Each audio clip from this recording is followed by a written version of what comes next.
چې د طلاق مدار په الفاظو ده. په دې الفاظو کې حال وی، ماضی وی،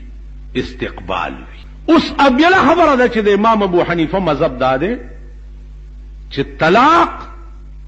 په غصه کې کیږي. بای سړی راشي جی په ځان پوه نه شوم او سخ غصه کې مو خزه ته مې وای چې یو دوه درې ما لاړې بیړه د غر کړ ویل ولی جی مال بغیر د غصې نه څوک خزه پریدي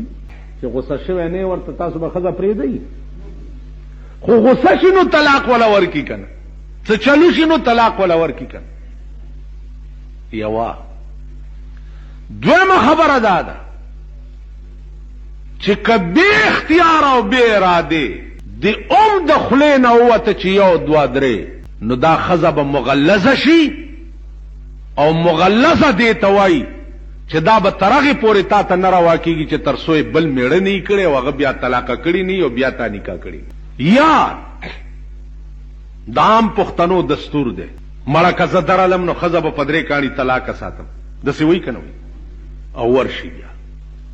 چې ورشي نو ښځه یې په درې کاڼي طلاقه دا همغه تغلیظ دی چې بے حلالې نه به دا ښځه دته نه روا کړي. نو د دې وجې نه دې خبرو کې به ډېر احتیاط کوئ.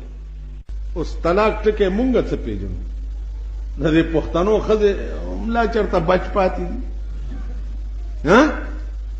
خبرې د پاسه زه به طلاقي سهار را روانم کور سره یو دوه روان دي یو دومره ګیره بل ملګري ته زه به طلاقي یم که به مې پرېښود زه به طلاقي یم په درې کاڼو مې طلاقه ساتي ته په ګیره دې اوروله که نه خو هسې خبرې کوه که ورنږدې شم مالې په توپه ولګېد ښځه خو دې طلاقه شوه کور دې وران دی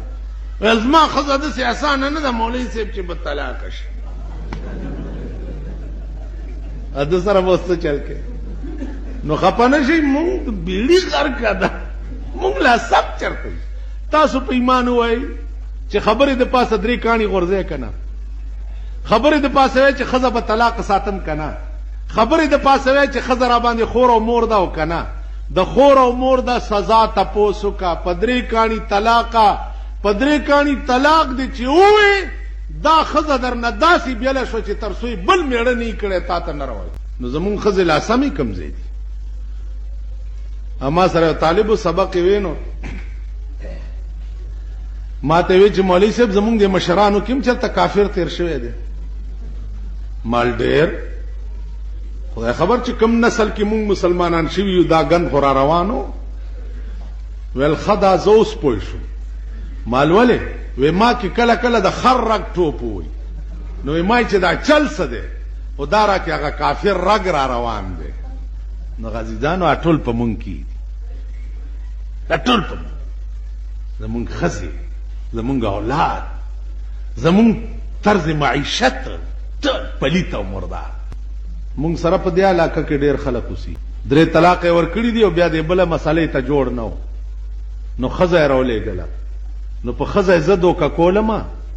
چې مولوي صاحب هغه پلاني ځای کې هغه شیخ غوندې نه و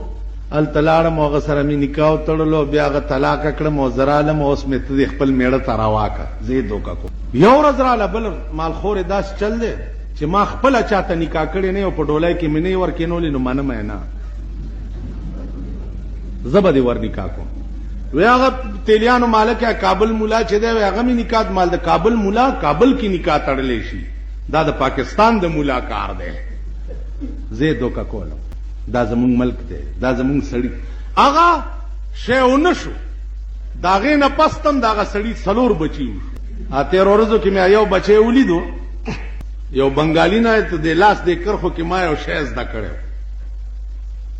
چې ارامي او حلالي دا کرښې بنګالي ما ته چې دا کرښې داسې دا سړی ارامي او چې دا داسې نو دا حلالي دا غالک پر مخ راغی لاس مې ولا وکتو چې مې کتو د بنګالي خبره رښتیا وه دا واقعي ارامي دی ځکه چې بې نکاح شوی هسې نه چې اوس مانځه نه وروسته تاسو راشي چې زمونږ لاس وګوره آرام کښېنئ حلالي او ارامي به په قیامت